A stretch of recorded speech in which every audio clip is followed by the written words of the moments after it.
Hey everybody, welcome back to the channel. Today we're going to talk about the 2026 Dodge Durango. So if you've been following me here on the channel, you know for quite a while I've been talking about the 2026 Durango and its recent changes to its lineup. I've actually just wrote an opinion piece about this on Mopar Insiders this afternoon, but I wanted to dive a little deeper and talk about it with you guys here on the channel. So when Dodge announced that the 2026 Durango lineup was going to go all HEMI at roadkill nights, it definitely caught a lot of attention, but not all of it was good. I've been very vocal about this move because, frankly, I think Dodge is creating more confusion than excitement with this decision. And here's the thing. Dodge already had 2026 Durango models sitting on dealer lots powered by the 3.6-liter Pentastar V6. So even after they publicly said that the entire lineup would be HEMI only, now you got people going into dealers and seeing that both V6s and V8s are now labeled as 2026s. So imagine being a buyer that walks into a dealership and sees two GT trims, one a V6, one with a V8, and it's very confusing. It's sending a lot of mixed messages about what Dodge is actually offering. Now, that might not sound really confusing to some of these people that follow the channel here because we've been talking about it so much, but when you go in and you hear that Dodge is offering all HEMI stuff, you go in, you see V6s there, you're like, this doesn't make a whole lot of sense. And then you have people that are returning customers that look for something like the V6 that want better fuel economy in that, and then they go in and they see HEMIs and they're like, this is the standard engine now? Well, what did they do? The GT model with the V6 was the volume seller, and now they're alienating those customers. So again, that's not the only thing. Let's talk about price. Now, for 2026, the Durango GT with the Pentastar V6 basically came standard with two-wheel drive, so rear-wheel drive only. Much for $38,995 before destination charges and dock fees and taxes. If you wanted all-wheel drive, it was $40,995. So yeah, added $2,000, just into the 40,000s. You look at adding the HEMI with all-wheel drive, it's the standard actual model, okay, in the GT. Now it's up to $42,495, and while it's not a huge increase compared to the GT, you got to look at how the market is today. With inflation and everything, a lot of people just simply can't afford new vehicles. So now you're pushing out of the 30s. Yeah, if it was more into the 40s because of destination and stuff. But if you look at it, any kind of little bit of increase means something to somebody. Meaning like, hey, it's harder on their wallets and stuff. And there's just a lot of people that were looking for like a base model Durango. I'm not talking about the GT, like rear-wheel drive ones. I'm talking about the all-wheel drive ones. And every little bit counts. On top of that, the Durangos with the HEMIs are some of the most stolen vehicles in the marketplace right now. So if we go over to the IIHS HLDI, which is the Highway Loss Data Institute, they did this article back on August 7th of 2025. During this article, they've basically highlighted the most stolen vehicles between 2022 and 2024.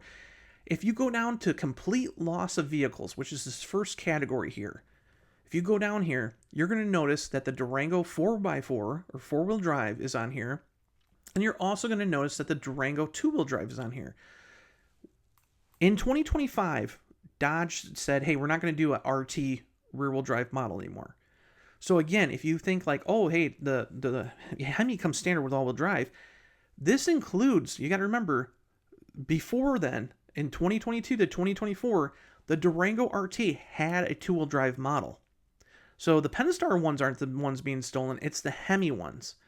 So again, with the HEMI, you're going to get higher insurance rates. And a lot of people just don't need it. On top of that, you add in worse fuel economy compared to the V6, and total ownership climbs even higher. So it's not just about power, it's about practicality too. So let's go back to the article that I wrote today.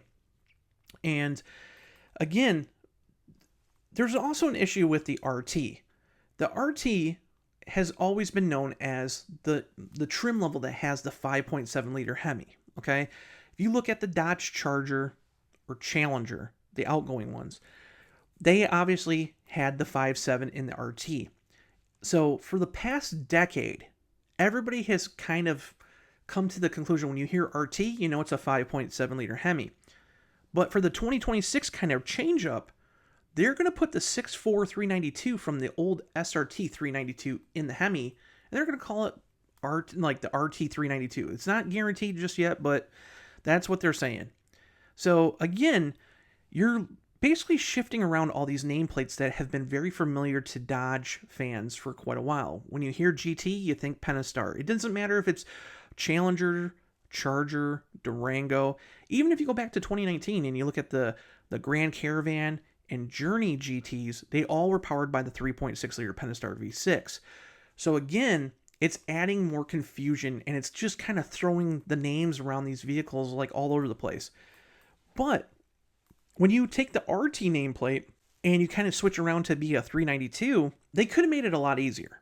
They could have made it a lot easier to basically fix this identity crisis thing. So instead of obviously they don't want an SRT 392. They want the SRT to be the HELLCAT. Okay. So why not could they have taken and made, instead of the RT 392, make it into the Scat Pack name? Now think about it. The Scat Pack badge has become one of the most successful, recognizable names in the Dodge lineup. People know it, they respect it, and it carries real performance heritage. So a Durango Scat Pack would have made perfect sense. Picture it, bold colors, Scat Pack B badges on the fenders, the tow and go suspension standard, Brembo brakes, seats embroidered with the B logos. It would have instantly stood out, just like the Charger and Challenger Scat Packs did back in 2015. But instead we get the 392 RT model, which just feels like Dodge is reusing an old badge for something that deserves its own identity. So the Scat Pack name has power behind it. It represents fun, attitude, and performance. And then the RT392 just doesn't have that same energy. So let's zoom out and talk about the bigger issue behind the Dodge brand itself. And that's basically they've suspended the Hornet. And when you look at it, Dodge is just down to 2 vehicles. So if you look at the 2026 model lineup, technically they're breaking it into 3 because they are using the new upcoming 6-pack Charger. But if you look at it, you're only got the Charger and the Durango lineups that are still available. So both start north of 40 grand, and that's a far cry from a decade ago when you could go into a Dodge dealer and buy a Dodge Dart SE for under $17,000. So Dodge used to be the sporty mainstream brand of performance cars that, regular working people could afford. But today it feels like Dodge is moving further away from that. And I get it, performance sells, HEMI sell, but you also got to think about the buyers who kept the brand alive through the years. Not everyone needs a 400 plus horsepower vehicle. Some just want a sporty SUV with solid looks and decent gas mileage. Now, if Dodge really wants to regain its footing, they need to balance performance and accessibility again.